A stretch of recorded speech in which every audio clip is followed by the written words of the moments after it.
So good evening, everyone, and welcome to the annual Giblin Lecture, which is jointly hosted by the Tasmania Branch of the Economic Society of Australia and the University of Tasmania, and is brought to you as part of the University of Tasmania's Island of Ideas online public lecture series.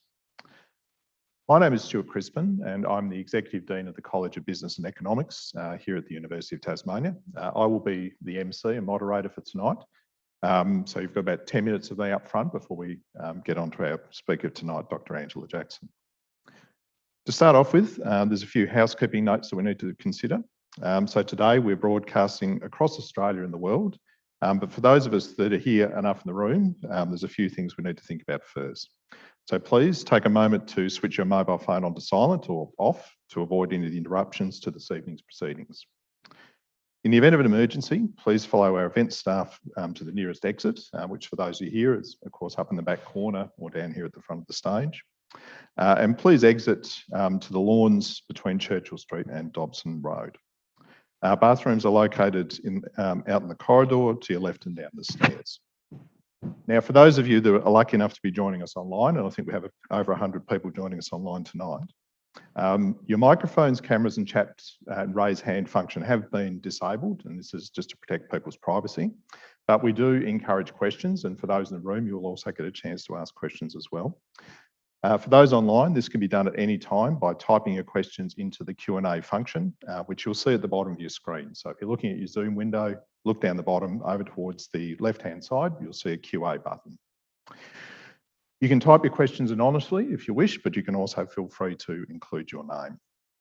We'll try and address as many questions as we can. We've got about 20 minutes set aside for the Q&A part of tonight, but of course we may not be fortunate enough to get through all of those. I probably will actually start with an online question first, and then we'll come to the room. I will point out that tonight's lecture is being recorded and is being made available on YouTube and on SoundCloud, and we'll provide more details about this at the end of the session. Now, as a reflection of our institution's recognition of the deep history and culture of the island, the University of Tasmania wishes to acknowledge the traditional owners of Lutruwita, Tasmania, the Muwinina and Palawa people. The Palawa were the traditional owners and custodians of the land upon which we meet and are broadcasting today. We pay our respects to their elders past, present and emerging, and acknowledge their deep history of storytelling, knowledge sharing, caring for the land. Now, on behalf of the University of Tasmania, I would like to express my heartfelt welcome to all of you who have joined us this evening. It is an honour to be part of what is now a long-standing tradition. The Island of Ideas series began in 2020 as a way of connecting community and ideas while we were unable to meet face-to-face because of the pandemic. This online program has continued into 2022 in the hope that we can continue to connect to people across the region and into a global network of ideas and emerging issues. Each year, the university presents hundreds of lectures, forums, seminars and workshops to nurture the ongoing learning of students, alumni and the wider public. These conversations are a very important part of the university's role. Connection, collegiality and community date back to the very founding of our university and are present in our current values. Let me tell you a little bit about the Giblin series. So the Giblin Lecture is part of a long-standing tradition that speaks to these values. It represents the product of a 26-year partnership between the university and the Economic Society to bring these types of speeches together. Now, the series itself is named after an eminent Australian and Tasmanian economist in Lyndhurst Falkiner Giblin, who was born, raised and lived and worked here in Tasmania. Giblin's educational journey started next door at the Hutchins School, and he also worked here at the university. Now, Giblin certainly had an eventful life. In addition to his more academic pursuits, he served with honour throughout the First World War. He mined for gold in the Klondike and ran an orchard here in Tasmania, all of which is pretty great preparation for being an economist. He trained in statistics at King's College, Cambridge, and began his career as a statistician and economist in 1919. Now, Giblin went on to exercise quite significant influence over economic policy making in Australia and made many substantial contributions to theory, which is still applied today. He was an important figure in designing the fiscal equalisation policies adopted by the Australian Commonwealth to distribute funds to states, something which Tasmania, of course, benefits from. He was also influential in designing policies to relieve the Great Depression and corresponded regularly with John Maynard Keynes at Cambridge on this subject. And there's actually copies of this lively conversation, their conversation particularly about the multiplier effect, in the archives at Cambridge University. Now, while he was never formally part of the Department of Economics here at the University of Tasmania, Giblin was very influential in its development. In fact, Giblin and three of his colleagues, James Brigden, Douglas Copeland, and Roland Wilson, formed a personal and intellectual bond here at the University of Tasmania, forming a club renowned as Giblin's Platoon. Giblin and his platoon were pivotal in the shaping of economic thought and policy making in Australia, and helped to bridge the gap between academic thought and public policy. The University of Tasmania itself is a leading institution for teaching, research and the dissemination of knowledge throughout the Tasmanian community, and remains dedicated to equipping students in the community with the skills and information they need to flourish in this landscape. So the topic for tonight. There are no shortage of newsworthy problems in our current climate. War in Ukraine, flood in Queensland and New South Wales, the implications of climate change, and of course, a global pandemic. But we're here today to discuss something that is problematic on both a global and local scale. Figures released by Impact Economics and Policy suggest that Australian women engage in 43% less paid work than Australian men and undertake 81% more unpaid work. This is largely due to the caring role and the unpaid leave burden that they have. Research also shows that workers with bachelor's degree qualifications or above in female-dominated industries earn 30% less per hour than workers in male-dominated industries. And workers with certificate 3 or 4 in female-dominated industries earn 36% less per hour than workers in male-dominated industries. Now, and I think Angela will talk about this tonight, there's been some recent work also this week that's come out by KPMG that talks to these figures in more as well. So there is still much work to be done to close the gender pay gap. These challenging figures provide us with an opportunity to reflect on how we can influence and implement change to pave a better future for the state and beyond.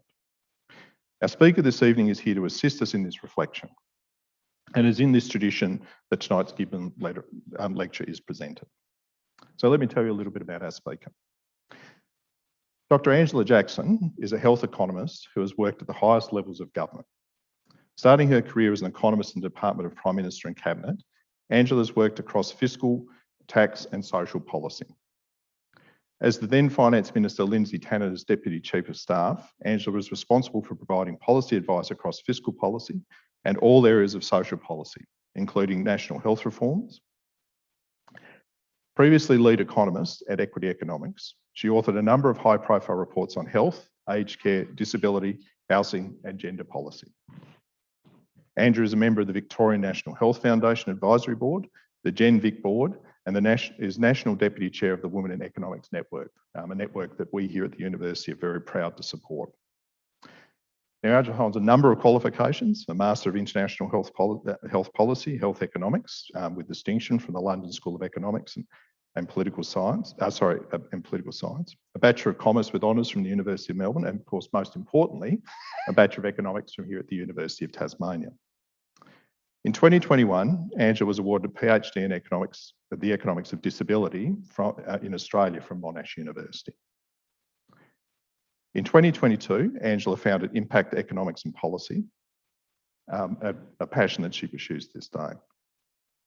It is now my pleasure to introduce to you the speaker of this evening, Dr. Angela Jackson. Welcome.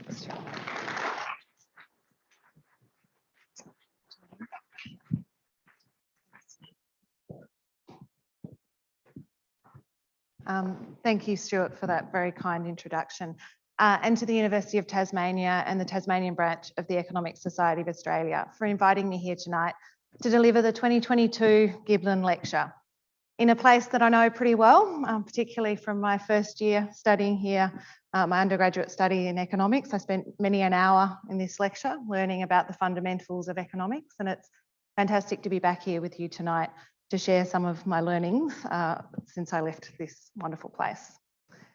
I also would like to acknowledge the traditional owners of the lands where we meet, the Moina and Palawa people, and pay my respects to their elders, past, present, and emerging, and pay special respects to any Aboriginal and Torres Strait Islanders who are here with us tonight. This has always been and will always be Aboriginal land and was never ceded. Now, my talk tonight is focused on how we can achieve gender equity in our lifetime, but this goal will not be completed without addressing the effect of colonisation on our First Nations people. Felt no more acutely than here, of course, in Tasmania. Gender equity won't be achieved when white women of privilege like myself achieve equality with white men of privilege, but requires addressing the multiple sources of inequity still present in our society.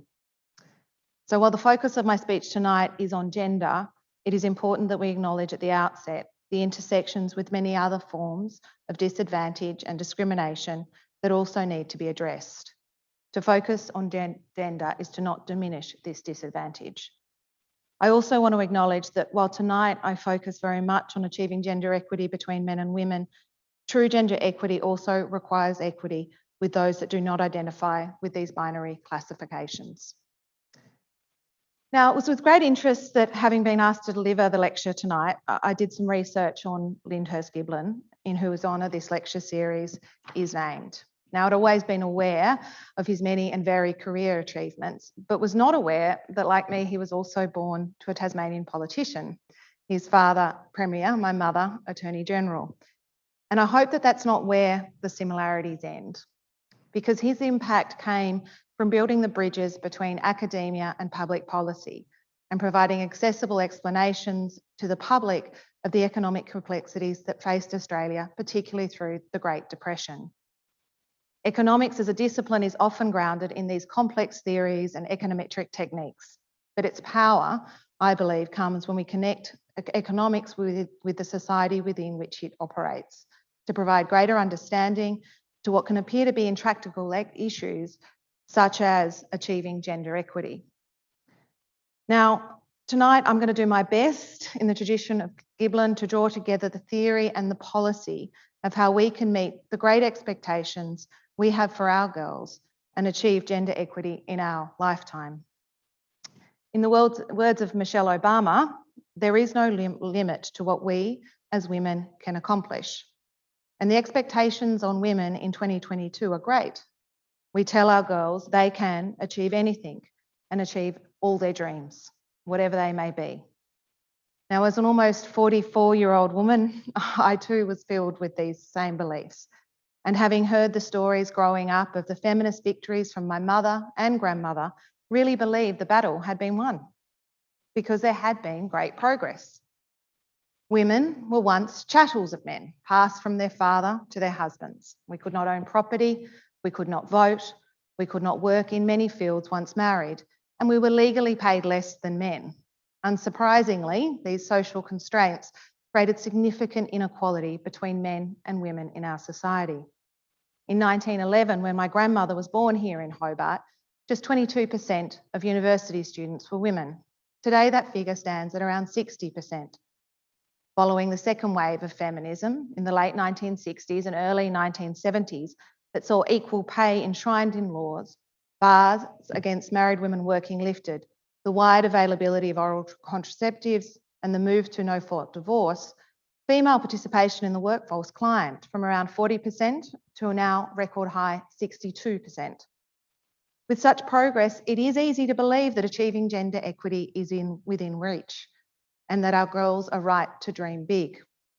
Early in my own career, everything seemed to confirm that women were in fact now equal with men, and that if women were underperforming, it was due to choice and because they had to lean in more and not due to structural factors. I just had to look at myself for the evidence.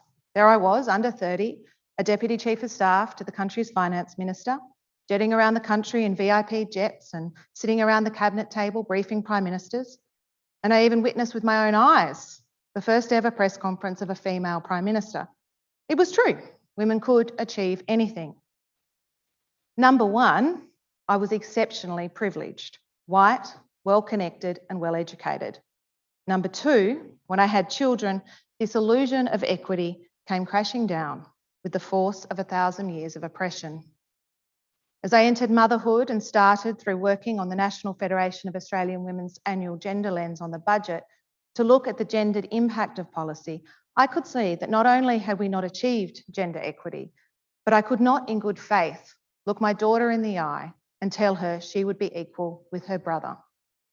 And we needed to change, and change a lot. The reality is, in 2022, Australian women have not achieved equity with men. While Australian women are ranked number 1 in the world for levels of educational attainment, we fall to number 70 in the world for levels of economic participation. This poor performance hurts our economy and illustrates that we are, in fact, a long way from achieving gender equity. Women in Australia earn 31% less than men. Women in Australia have 70% higher rates of poverty than men. Women in Australia experience 58% higher levels of psychological distress than men. And women in Australia experience almost 4 times the level of sexual assault than men and 2.5 times the level of family and domestic violence than men. Now, the issue of family and domestic violence is central to the quest for achieving gender equity in our lifetime, with this form of violence driving significant levels of poverty and poor mental health and physical health amongst the 1 in 6 Australian women that have experienced this form of violence since the age of 15. While rates of other forms of violence in Australia have dropped dramatically, almost by half over the past decade, rates of family and domestic violence have barely shifted. Now, in economics, we work in numbers. And I was reminded after my keynote speech earlier this week at the Australian Conference of Economists that it is important not to forget the human toll and individual stories of women and children that have had their lives impacted by family violence. These stories too often fill our newspapers, but they are being lived in every street, in every suburb, in every town around Australia. But the numbers are powerful, with research released last week by Professor Anne Summers illustrating what a powerful driver it is, with almost 60% of single mothers that have survived family and domestic violence living in poverty. Family and domestic violence has been estimated to cost our economy $22 billion a year, even before the long-term impacts on children are accounted for due to the lack of research in this area. Addressing family and domestic violence requires a societal shift in attitudes that too often view it as a lesser form of violence, despite it making a woman's home, where she should be safest, the least safe place for a woman in Australia. With 1 woman a week dying at the hands of a current or former partner, we need additional resources, stronger law and order responses, and to tackle head-on the view that women remain, at least in part, the chattels of men. But improving women's economic standing is also important, with research finding that rates of domestic violence are lower the higher the levels of female employment and the lower the gender pay gap. Now, the gender pay gap, it is closing in Australia, but it's a snail's pace. In 1994, almost 30 years ago, when I was taking my very first economics class up at Hobart College, the gender pay gap stood at 34%. Today, it stands at 31%. So in almost 30 years, we have closed the gap 3%, 1% a decade. At this rate, we are on track to close the gender pay gap in around 300 years. Now, I try and live a healthy life with the occasional vice, I admit, but I'm not going to make it that long. In fact, my daughter won't make it that long. Her daughter won't make it. Her daughter's daughter won't make it. But if we can speed things up a bit or a lot, then maybe we here tonight can see gender equity in our lifetime. To do this, we need to explore how structural barriers and explicit policy settings, such as inadequate paid parental leave, the cost of childcare, the imposition of household rather than individual means tests, and ongoing gender discrimination, the undervaluation of female work, and as mentioned, gendered violence, are leading women to experience higher levels of poverty, earn less than men, and have poorer mental health than men. Then we need to dismantle each and every one of those structural barriers so that gender equity can indeed be achieved in our lifetime. Now, the main overriding structural barrier remains the ingrained cultural beliefs about the roles and value of men and women. Without changing the policies, however, that reinforce these cultural beliefs, gender equity in our lifetime will remain elusive. According to the 2017 National Community Attitudes Towards Violence Against Women survey, 1 in 3 Australians believe it is natural for a man to want to appear in control of his partner in front of his friends. This ongoing acceptance of the need for control underlines an enduring belief that women are the rightful property of men and do not have agency in their own right. Of course, as I noted earlier, this was once the case. Women were chattels to be passed from fathers to husbands. Even today, you could say around 80% of women take their male partner's name upon marriage in Australia. But this belief can be seen further afield than just marriage certificates. The Harvester Judgment of 1907 embedded pay discrimination in our industrial relations framework on the basis that it was a man's responsibility to provide for women and children. This judgment is still impacting the wages of women in female-dominated industries such as aged care and childcare.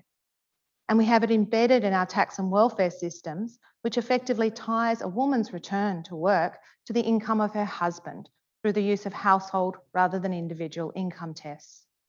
This is what creates the eye-wateringly high effective marginal tax rate on the second earner's income in Australia, that still reach 70% for women earning average earnings with young children looking to work more than 3 days a week.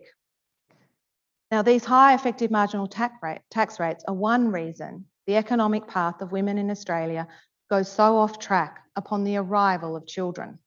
Before children, women earn and work similar amounts to men and are now more likely to obtain post-school qualifications than men. But recent analysis from the Treasury shows that after the first child arrives, a gender pay gap of 55% emerges over the next 5 years. The household model of production, made famous by Nobel Prize winner Gary Becker, holds that this drop may be rational. It might even be optimal. This model of household decision-making, which is the basis of many of the tax and welfare policies in Australia, assumes a single utility function for the household. What that means for the non-economists in the crowd is that within a household, we don't act to maximise our own welfare, but act as a unit to maximise joint welfare. Under this model, households are assumed to make decisions about who cares and who works on the basis of who earns the most in order to maximise household income and utility. Because women tend to earn less than men, it is therefore optimal for us to do the unpaid work while the man brings home the bacon, so to speak. It is on this basis that applying household rather than individual means tests is assumed to produce optimal outcomes. Even though this policy framework creates very high, historically, when I first started work, over 100% effective marginal tax rates on the second earner's income. Now, you don't have to read a Business Council of Australia submission inquiry to a tax review to know that marginal tax rates this high act as a disincentive to work. But recent Treasury analysis shows that the drop in female earnings after having a child is witnessed in households regardless of who is earning more before children. In their analysis, the 30% of women who earn more than their partner before having children suffer the same drop in income as other mothers. And there is no difference in the drop regardless of how much more a woman earns than her partner. Many households, it seems, are not maximising their income or welfare when they decide who works and who cares. Separate analysis by the University of Technology, Sydney, looked to model how much more a woman in Australia needs to earn compared to her male partner before there is equity in the amount of unpaid housework. They found, using data from Hilda, that a woman with children needs to earn 109 times more than her male partner before gender equity is achieved. Even a woman without children needs to earn 13 times her male partner before there's an equal sharing of unpaid housework. What this and many other studies show is that the Becker model of household decision-making is not reflecting the reality of how households make decisions about who undertakes paid work and who undertakes the unpaid work in a household. Alternatives have been proposed in the literature, with Shelley Lundberg's models of household bargaining over multiple time periods, offering a more realistic theory to underpin how we think about the dynamics within households that impact decisions about who cares and who works. Now, these models assume that women and men have separate utility functions. Yeah, we get to be individuals in this one, and must agree through bargaining the distribution of work within a household. Now, this bargaining can be cooperative or uncooperative, as many people here tonight can probably attest. However, because what occurs in one period impacts the relative bargaining power in the next period, suboptimal outcomes can arise. So when a woman takes time out of the workforce when a child is first born and assumes many of the caring responsibilities, she is in future periods in a relatively weaker bargaining position. Once the norms of the household are set, renegotiation becomes difficult. Lundberg's model advises agreeing pre-children to the allocation in each period, as once a woman enters the game, she tends to lose in subsequent periods. I think it's something for you, those of you who haven't had children yet, to consider, potentially for the future. Central to my argument tonight is that it's not just women that are losing, but our economy as well. Now, making the case for gender equity on the basis that it makes economic sense rather than on the basis of human rights can be rightfully seen as at best insensitive and at worst immoral. On this, I am torn. As a feminist, I agree we should not be having to make the case on economic grounds for gender equity. But as a pragmatist, I know that change only comes from a broad coalition. And when you have strong facts on your side, you use them. In crude terms, the underperformance of Australian women in the labour market represents lost workers, lost skills, and lost productivity. Now, recent analysis I undertook for Chief Executive Women highlighted this issue, with closing the gap between men and women in Australia in terms of both participation and hours worked, representing the equivalent of an additional 1 million full-time equivalent workers with post-school qualifications. Now, okay, I don't have to tell you, with 480,000 job vacancies across our economy that businesses are struggling to fill, we need these women and we need these skills. While gender inequity is a global phenomenon, some countries are doing better in others in terms of progress. Unfortunately, Australia is in the others group. Looking at the World Economic Forum Gender Gap Global Statistics, Australia has, since 2006, dropped from 12th to 50th in the world overall. Whereas on current progress, Australian women will be waiting close to 300 years to close the gap with men. Women in Sweden will be there in 40 years. The difference in policy settings are clear, and the path for Australia to achieve gender equity within our lifetimes is still possible with policy change. Now, I'm going to start with paid parental leave, as paid parental leave policies impact the start of a child's life and set up the patterns for parental involvement. It is critical to get right. Parental leave policies have the potential to enable families to thrive and to support gender equality, including through the redistribution of unpaid care. The benefits of paid parental leave are wide-spanning for children, parents, government, and the economy. Parental leave has been identified as one of the few policy tools available to governments to directly influence behaviour among parents. Now, paid parental leave policies are important in the context of Shelley Lundberg's repeat bargaining game. If the policies only encourage and support one member of the household to take leave when children are young and gain the associated caring skills, then that member is likely to continue to carry the caring burden in that household moving forward. That member is also, due to biological need and cultural norms, almost always female. Biological females will always, of course, be responsible for the physical process of having children. Can't change that. And there is strong evidence to support women having the first 6 months after birth of a child off work to recover from pregnancy and childbirth and support, where possible, breastfeeding. As a result, there are long-term benefits for children and mothers from maternity leave policies that provide up to 6 months leave for women after childbirth. Indeed, access to maternity leave is linked to higher rates of post-birth labour force participation by mothers. This is because it maintains the link between mothers and employers, and makes it easier for women to balance the caring responsibilities associated with a newborn child and returning to work. However, as the duration of maternity leave increases, this relationship weakens and high levels actually reduce participation. The same is not the case for paternity leave, with policies that encourage men to also care for young children linked to higher female participation in the short and long term. Paternity leave is important because it sets up more equal patterns of caring within the household and frees a mother to return to work when her partner takes over the primary carer role. It also gives fathers and non-birth parents a real chance to bond with their children and learn the caring and maybe even organisational skills that they can then employ going forward. Policies that increase the rate and amount of paternity leave taken by fathers are linked to higher rates of participation by women. In Quebec, the introduction of non-transferable paternity leave reserved for men not only increased the rate of dad's leave by over 50 percentage points, but led to mothers earning an additional $5,000 a year and doing an extra hour of paid work every day. In Australia, eligible mothers or primary carers are currently entitled to 18 weeks at the minimum wage, and fathers or the secondary carer are entitled to 2 weeks, although parents are entitled to take up to another 2 years unpaid leave and retain their job. Under this scheme, only 50% of fathers take their allocated 2 weeks, reflecting most likely its very low rate.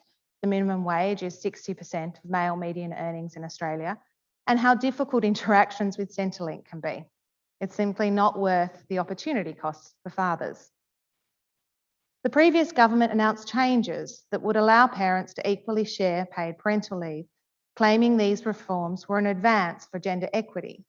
Unfortunately, they are the opposite, with international evidence showing that without a use it or lose it provision for dads, the rates of uptake will only fall. This is of concern as Australia already has one of the lowest levels of paternity leave in the OECD. And while the current 2 weeks is not sufficient, it is clearly better than no weeks reserved for fathers at all. Now, parents in Sweden, as mentioned as a country much further on the road to gender equity in Australia, receive 480 days of paid parental leave when a child is born or adopted. In two-parent families, parents are entitled to 240 days of those days each, with 90 days reserved exclusively for either him or her. A single parent is entitled to the full 480 days. 390 days of this are paid according to the sickness benefit rate, which is linked to prior income, and 90 days is paid at a lower base amount. Now, not surprisingly, Swedish dads are more likely to take leave as a result of this scheme's generosity and the use it or lose it component. In fact, 90% of fathers in Sweden now take paternity leave.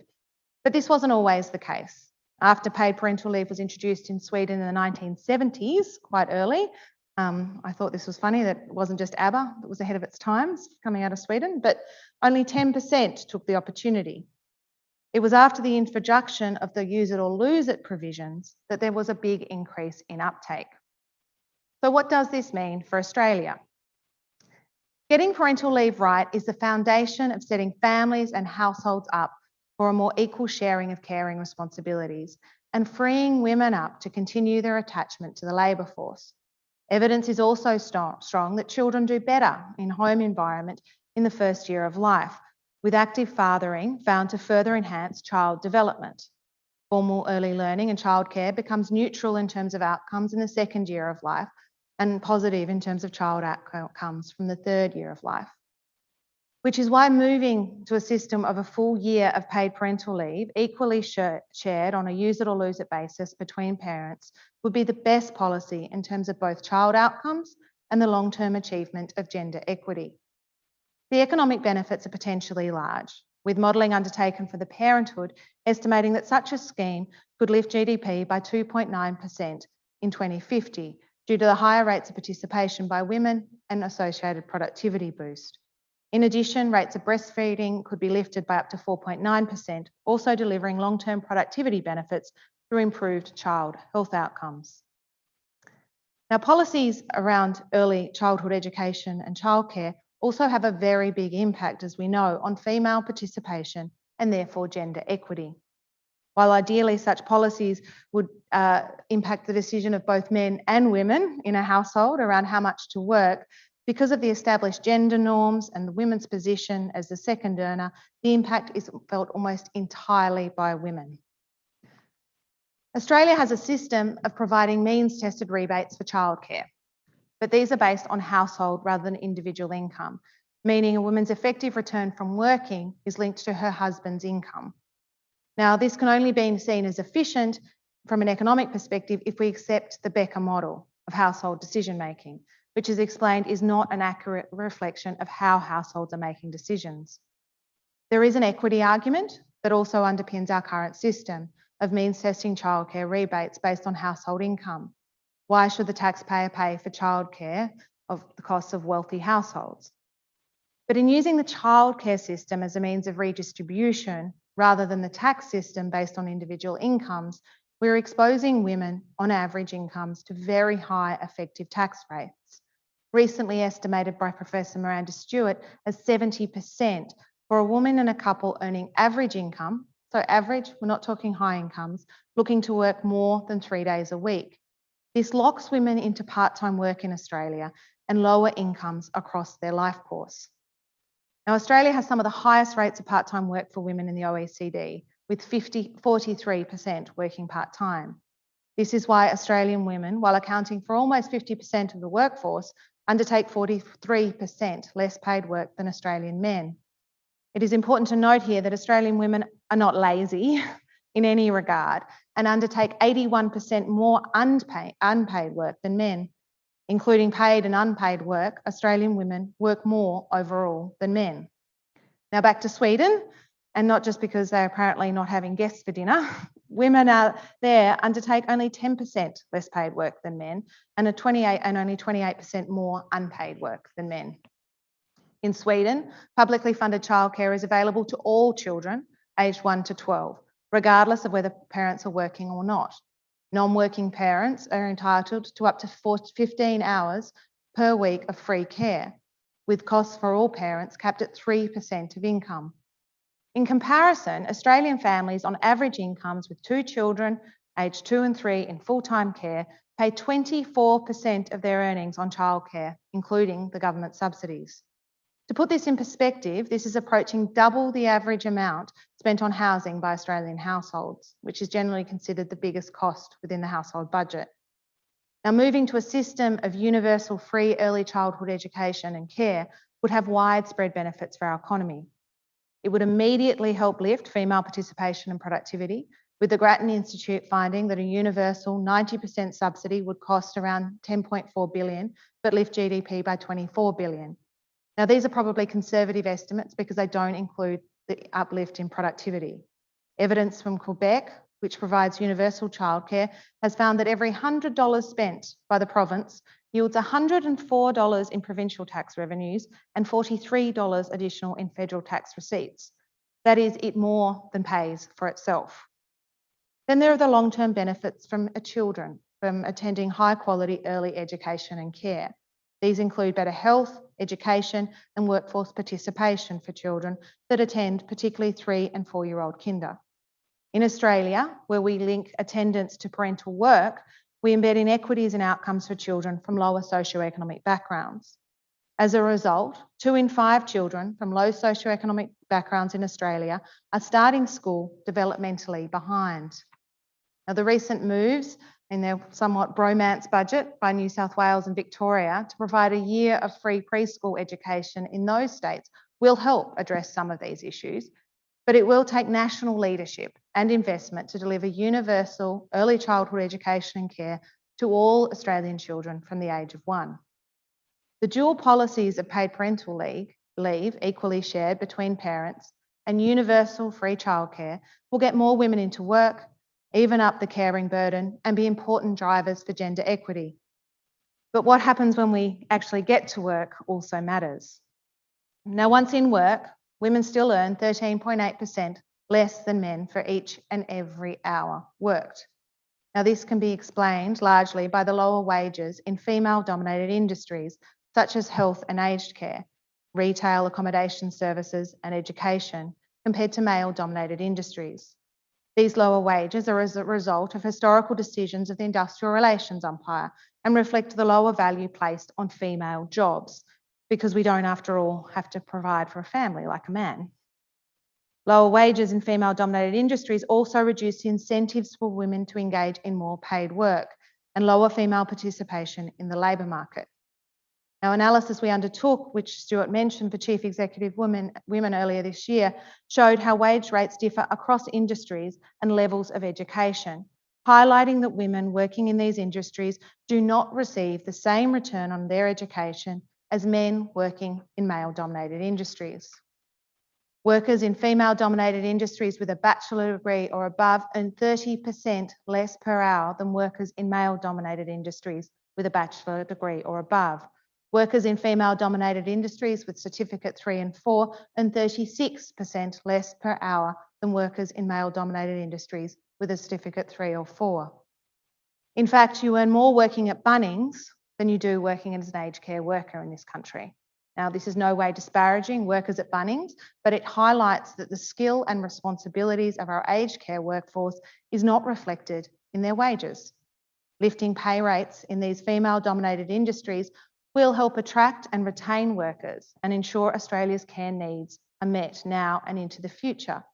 This will lift female participation by encouraging more women into these sectors and also allow more women across the economy to work due to the availability of care. A 2020 report by Associate Professor Janine Dixon at Victoria University found that additional government investments in the care sector through greater provision and higher wages could substantially increase our gross domestic product. By 2030, a $2.8 billion net increase in government spending would deliver 1.6 percentage points higher GDP. Importantly, while men and women would both experience an increase in income through such a policy, the policies would help reduce the gender pay gap between men and women and help us further on the path to achieving gender equity. Sexual harassment in the workplace continues to impact many female careers and also has a direct economic cost. Women are twice as likely as men to experience sexual harassment. Worryingly, rates of sexual harassment actually increased in Australia between 2012 and 2016.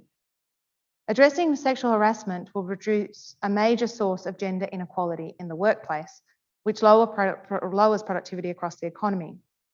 Sexual harassment has been estimated to cost the Australian economy $3.5 billion a year, including $2.6 billion in lost productivity. It is difficult with these numbers to understand why the previous coalition government chose to ignore so many of the Sex Discrimination Commissioner's recommendations in her brilliant Respect at Work report. Implementation of the full 55 recommendations, particularly the positive duty for employers under the Sex Discrimination Act and prohibition on sexual harassment in the Fair Work Act, would be important steps in reducing rates of sexual harassment and achieving gender equity in Australia. This is a long road, and I am conscious that many of the words and arguments I've made tonight have been made many times over on the journey already travelled to gender equality.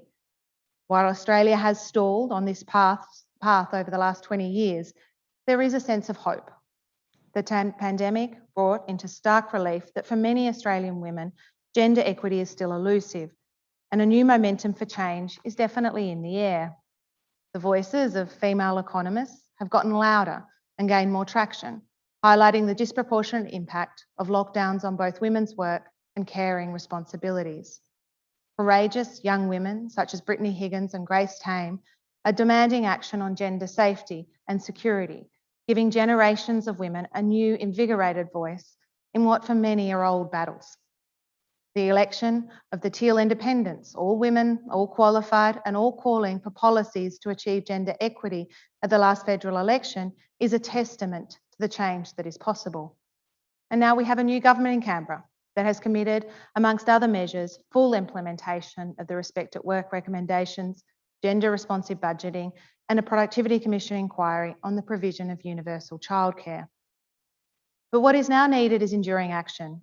And for that, we need the political will to break down each and every one of the structural barriers standing in the way of gender equity. We know what works.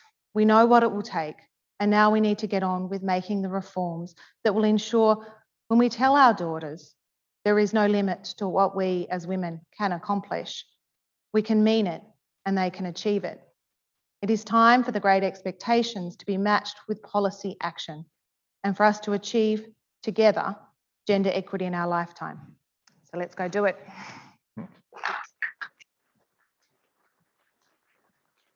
We'll just start off and see if there's any questions in the room. We've got a couple of people with microphones going around. So, hello, my name is Matt, and my question is, why are you not treasurer? Because that was incredible, and I wish everybody in the university was here to watch that. That's not a question. Okay. Not sure I'm intense. Thank you very much. It's very kind. There's a few reasons.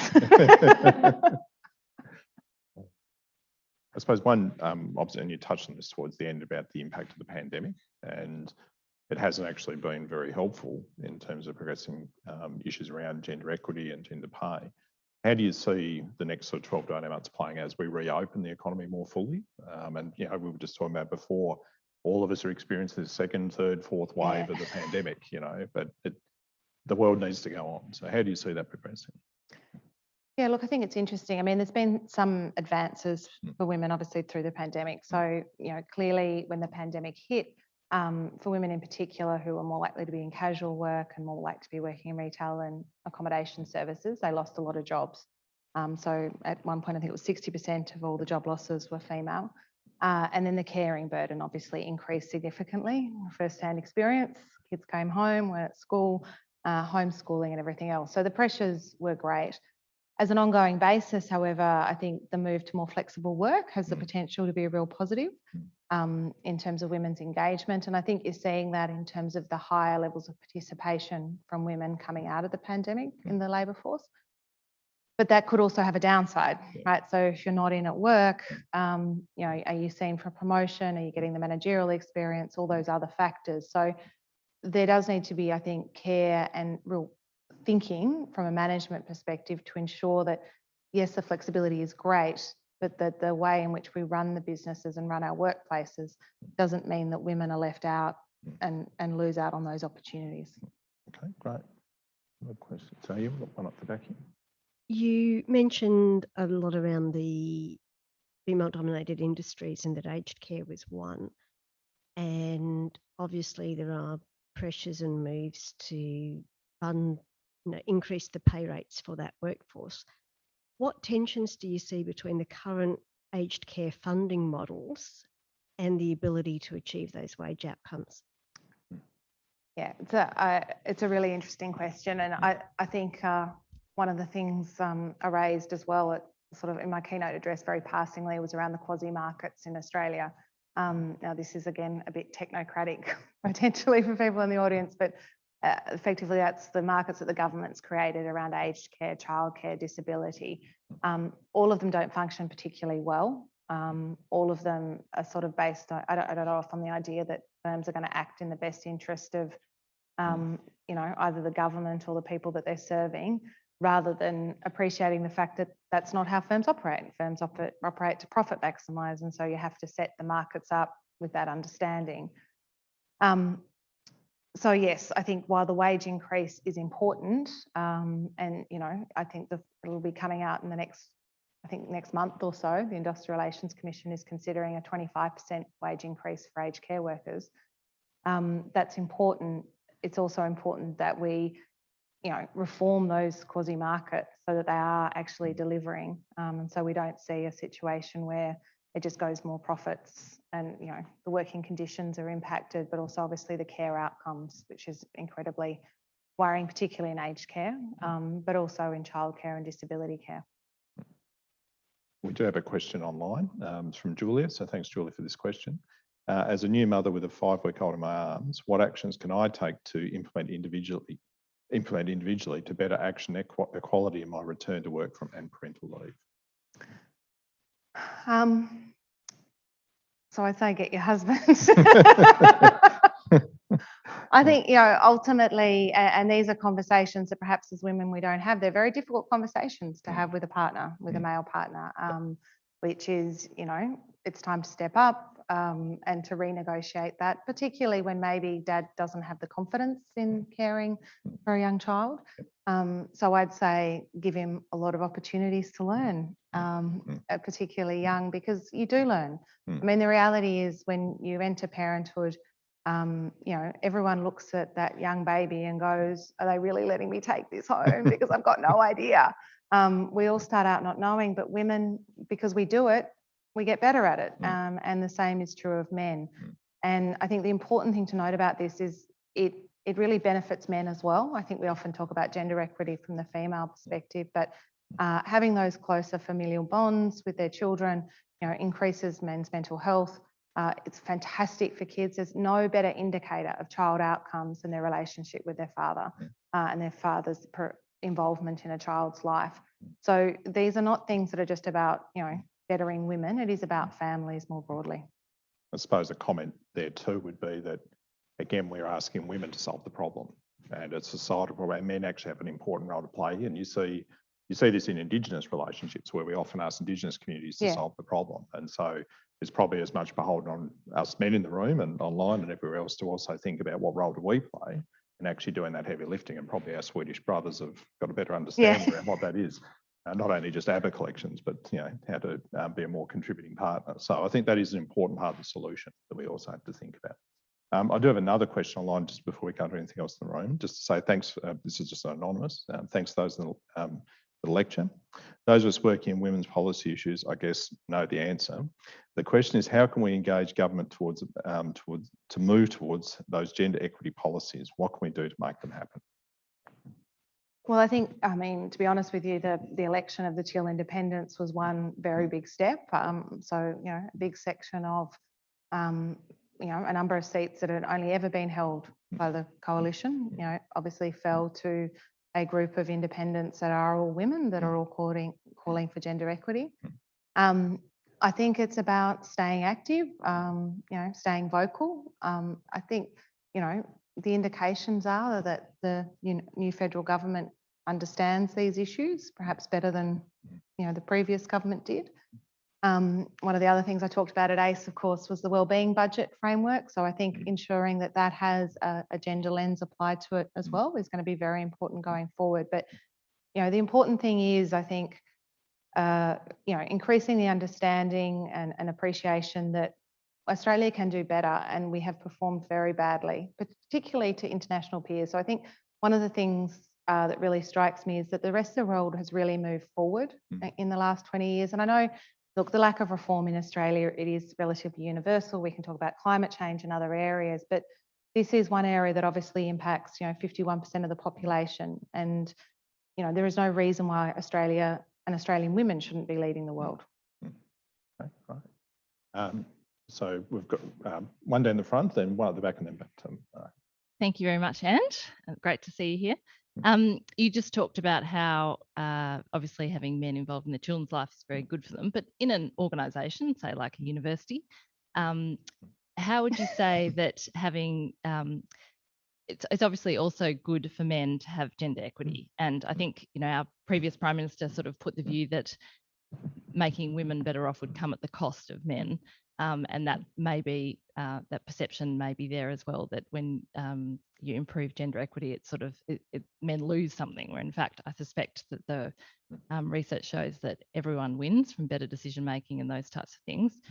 So any suggestions of how we might sort of explore some of those issues about how you can improve organisations through better gender equity? Well, look, I can't quote the numbers, but I know the evidence on this is exceptionally clear that more women in decision making and on boards and in senior positions in organisations, they do better and they perform better. Now, there are probably a couple of reasons for that. One is possibly around diversity and diversity of opinion and perspectives is, as we know, adds to all decision making. When you have a room and everyone's agreeing, it's generally groupthink and it's not great. The second is you probably need to have better people in the position. So as much as I want to say men aren't going to lose, the reality is that, based on merit, and if you take that, majority of people graduating university are women, you would expect more women in those positions. And I'm not saying women are better, but they're at least as good. And if you don't have gender equity and also racial equity in a room, you don't have the best people in the room. And I think it's something, internally to always think and judge. If you're in a room and it's not reflective of the community of which you come, it's probably not a merit-based people that are in that room. And there can be lots of, steps on the way that you need as an organisation to think about, well, what steps can you take to ensure that the best people are in the room? Because of course you're going to benefit from that. Okay, great. Up in the back corner. Thank you so much for that. So as you know, I'm sure you're very well aware that all these stats are magnified when it comes to women of colour, Yep. quite considerably. And I guess just the question around, in terms of like, if say we were to, in a utopian word, we apply these reforms and we're on track with Sweden. What do you think needs to happen for that to trickle down, I guess, to everyone, all types of women? Not just certain not just white privileged ones. Yeah. Like I'm in a privileged place to say I'm an anomaly, but that's not true for everyone else. So yeah, look, I think it's a really good question, and as I highlighted in the speech, just achieving gender equity for people like me isn't gender equity. It has to be much broader than that. I guess there are different groups within the Australian community and different approaches needed. So if we think about women, particularly from non-English speaking backgrounds, there's the underperformance in the labour market is stark in terms of, underperformance compared to migrant men is much greater even than Australian-born women compared to Australian-born men. But we don't research it. We don't look into it. We don't liaise. We don't talk about what is holding these women back, because often they are incredibly skilled and have a lot to offer. But there are, structural issues, including the way in which, again, childcare, is, daycare, what women necessarily from certain cultural backgrounds are comfortable with, or are there other forms of childcare? All those sort of questions, I think we need to do a lot more work and a lot more consultation about what are those policies, how do we remove those structural barriers. In terms of Aboriginal and Torres Strait Islander women, to their credit, the previous government's commitment to Aboriginal-led solutions and the Aboriginal controlled health sector are to be commended. And I think really it is, as you said, about us learning and understanding and gaining confidence and skills in working with Aboriginal and Torres Strait Islander people as they lead the solutions to achieve gender equity for their people, because the evidence suggests, and the evidence is pretty clear, that that is the pathway. But we have to be part of the solution. It's not about it's their problem. And just before we go, just on that visibility issue, how much do you think having a broader base of measures of well-being, such as they're talking about at the moment, is going to be important for that? Because we only pay attention to what is named up and visible. So, yeah, just be interested in your thoughts. Look, very important. And I think, in the case of, we do have reasonable statistics on a month-by-month basis. Not great, but in terms of people not born in Australia and born in Australia, but it doesn't get any more granular than that. We have to wait every 5 years to know what's happening in terms of Aboriginal people in employment. So we only get those figures in the census. Now that's clearly not good enough, right? Like you can't be, formulating policies and having real traction with that sort of information flow. So again, at the Australian Conference of Economists, spoke about the importance of the wellbeing budget framework and how it can really underpin, the decision making and the accountability around those measures that can really drive, improvements across society in terms of our wellbeing. So across domains such as health, for Aboriginal and Torres Strait Islander people, for women, for children, and for our environment. And I think it's an incredibly important advancement in terms of Australia's budget policy in particular, but will really drive a stronger economy and a fairer economy, and hopefully a happier population. Thanks, Angela. Like based on what you're saying, is more fixing the system than fixing the woman, because this is what was highlighted during the ACE conference as well. We're always thinking of women must come up and so much. It's so mainly is because of the system. It's like that. My question will be more on the unconscious biasness a lot of the time. Consciously, we can see certain things, but there are a lot of subtle things that, men are this way, women. What are your thoughts on this? How far we are moving forward from that? Yeah, look, and as I said, I think those cultural beliefs, are fundamental to, well, a lot of the structures as well, right? They underpin a lot of the structures and the way we see those structures. So, and they're within ourselves, if we're honest, in terms of some of those biases, whether it's in the workplace or in the home. We tend to fall into certain roles and maybe put ourselves, a differential in situations where we don't necessarily need to be, and behave in certain ways that are gendered. I think it is a learning process for all of us, for men and for women, in terms of what are those biases, what are driving some of those behaviours. But fundamentally, I think changing those cultural beliefs really, yes, it will happen potentially over time. I mean, maybe not, but without those structural changes. And I think Joseph Stiglitz spoke about this last night, the Enlightenment, and it's kind of like that, right? It's about releasing the potential, and it's about seeing that it is those structural factors really that are holding it back. Okay. I think that's what he meant last night. Yeah. Speaking of structural factors, I work here at the uni the last year talking to future and current students, and I can really tell that a lot of the women who are starting study here are trying to improve their employment outcomes as parents, single parents as well. And so they're working, studying, childcare. Yeah. They're dealing with child support, Centrelink, Commonwealth supported place, like all the government benefits. But what can be done to improve the affordability and accessibility of education for women? Could the government collect statistical data when they apply to say, what's your parenting situation, and to at least maybe reduce the cost of education in those female-dominated industries, especially?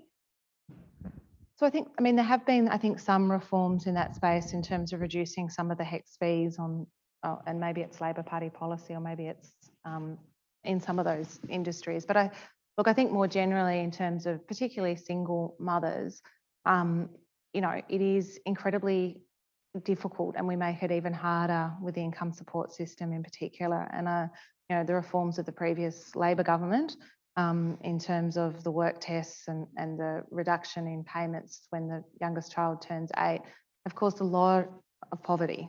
And I think there is definitely a case for revisiting those measures. I think again at ACE there was some really interesting research that found those changes, while leading to women who were already working more hours, their income stayed about the same with the drop in payments, but women who weren't engaged in work suffered a huge loss. And what that means is more kids living in poverty. And what we know about kids living in poverty is that they're much more likely to grow up and live in poverty. They're much less likely to finish high school, which has lifelong consequences. So I think we need to, and this again comes down to the lens, really have a lot more of a long-term lens in terms of our support, particularly around families, because when we don't support families, we're basically not supporting children, and we're 1 in 6 Australian children lives in poverty, 1 in 6, and yet we're an incredibly wealthy country, and that doesn't need to be the case. We have one more question over on this side for us before, I think, but I've got one online. I'll just do quickly, and I'm going to paraphrase Catriona, because she said she joined a bit late.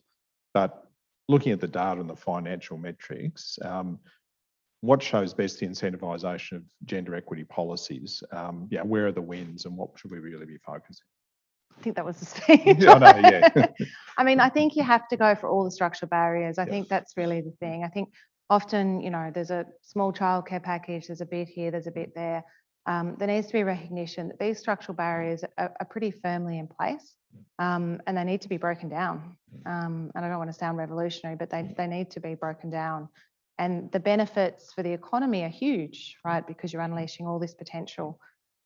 But it's not a question of a tinker here and and which is what we've been doing. When I started at the Department of Prime Minister and Cabinet, the first policy I worked on was the baby bonus, which was interesting. But one of the first things I did was the Work and Family Task Force. And then effective marginal tax rates were over like 120%. So like a woman working an extra hour was losing money. So we've come a long way. And now it's only 70% effective marginal tax rate. But how about women face the same effective marginal tax rate as men? How about we try that and see how we go? Okay. Was there one more question over on this side? I am really interested in the health economics side and the way it ties into this. I know you touched on the wellbeing budget in passing, but I'd love to hear more about health economics in this context. In terms of for women more generally, so as a discipline or well, health economics is a sub-branch of economics. So it's sort of comes off labour economics effectively is the sort of history of it.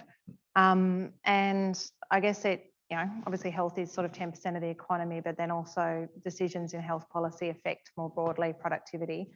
And so, its foundations are around the way in which, the health market itself is imperfect. So asymmetry of information, something again, Joseph Stiglitz talked about last night. And so those markets don't necessarily operate efficiently. So then how do they operate? So that's sort of where it started, but then it has expanded quite significantly to cover things like behavioural economics. There's a lot within health economics and a lot around distribution and distributional analysis, obviously also cost benefit analysis, cost effectiveness analysis. So it's quite a broad now range, I guess, of sort of subparts. Does that answer your question? Or not really? I wasn't really sure. No, I think it's good. And it's a good, so I'm just mindful of time too, just pulling strings together. One of the areas of research that's emerging at the moment within the universities in between our college and the College of Arts, Law and Education is this notion of wellbeing and good life. And it came very much out of Tasmania work that was done during the pandemic and really trying to understand what do people actually value. If we're looking at building an economic system, what are the things that really drive people's behaviours? And I think this is the sort of work as an institution we need to be leaning into and that we can actually have a major contribution in. And then changing some of those public debates, forums like this are an opportunity for us to talk about these issues and to acknowledge that there's a lot of work to be done beyond just increasing GDP, because we are an affluent country. We have been for many years, but we still have a lot of issues that we need to resolve. So being mindful of time, I'm just going to hand over to Gabriel Holton from the Economic Society of Australia, the Tasmania Branch, just to do a vote of thanks. So Dr. Angela Jackson, thank you not only for your lecture today on gender equity, but for returning to UTAS as a former alumni and sharing your knowledge as one of Australia's leading economists. Tonight's lecture has shown the level of work ahead of all Australians to achieve gender equity in all parts of life and our responsibility to constantly challenge gender norms. Angela's extensive work on gender, health economics and public policy shows the impact that Tasmanians can have across Australia. And on that basis, I want to thank Angela on behalf of the Economic Society and UTAS for bringing us all together tonight. So everyone, please join me in giving Dr. Angela Jackson an applause of thanks. Look, thanks very much, Angela. Angela has had a busy week this week. She has been here at the Economics, so we've certainly got a pound of flesh out of her. So thank you. Don't worry. And she is going to be shooting out to the airport very shortly to catch a flight back to the mainland. We do thank you very much for your time tonight, and thank you everyone for participating in the conversation. A recording of this will be available very shortly on the Island of Ideas website. We encourage you to either listen online or download the podcast. It's a great way for you to stay connected with these conversations. Of course, we will have upcoming events in this space, and would encourage you to regularly check the website and just see whether it's great to be able to engage in these sorts of conversations with the community and to hear your perspectives around some of these key issues. So look, on behalf of the university, again, thank you very much, Thanks, Angela. Thank you everyone for making the time to come in tonight. And look, stay well, avoid COVID if you can, and have a good evening. Thank you. Hopefully it's not a